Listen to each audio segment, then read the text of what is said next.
اعوذ باللہ من الشیطان الرجیم، بسم اللہ الرحمن الرحیم۔ آج ہم اپنے فارسی قاعدہ کا سبق نمبر پڑھ رہے ہیں، نحم، اور اس میں فعل امر کے بنانے کا طریقہ بیان کیا گیا ہے۔ شاعر نے شعر میں فرمایا، امر حاضر کا سنو اب قاعدہ، حرف آخر دو مضارع سے گرا۔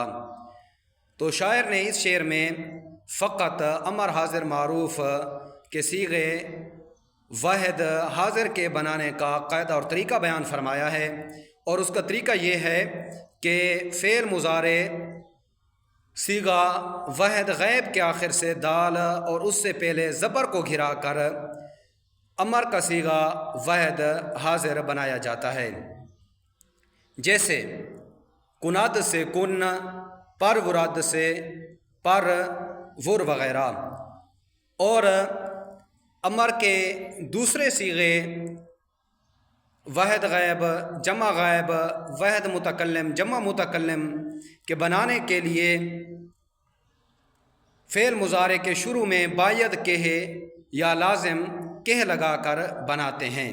تو اس کی مکمل گردان یوں ہوگی: باید کہے پر ورد، باید کے پر ورند، پر ور، پر ورید، باید کہے پر ورم، باید کہے پر وریم، یا باید کہے کی جگہ لازم کہے بھی لگا سکتے ہیں۔ اور امر پر جب با زیدہ داخل ہو جاتی ہے تو پھر با زیدہ کے تلفظ کا مسئلہ بنتا ہے کہ با زیدہ پر کون سی حرکت پڑھی جائے۔ تو با زیدہ کی حرکت کے بارے میں قاعدہ یہ ہے کہ مضموم الاول پر مضموم اور مفتوح اور مکسور الاول پر مکسور پڑھی جائے گی۔ اگر فعل مضارع کا اور فعل کا پہلا حرف مضموم ہوگا تو با پر بھی ضمہ پڑھیں گے، ورنہ با مکسور پڑھیں گے۔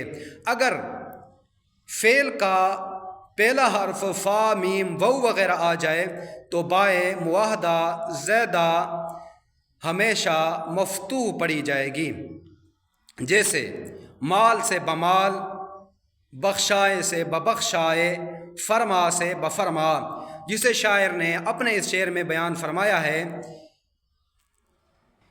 کہ بے بھی آ جاتی ہے زید امر پر، بر ببر، بے شکن شکن، بو گزر گزر۔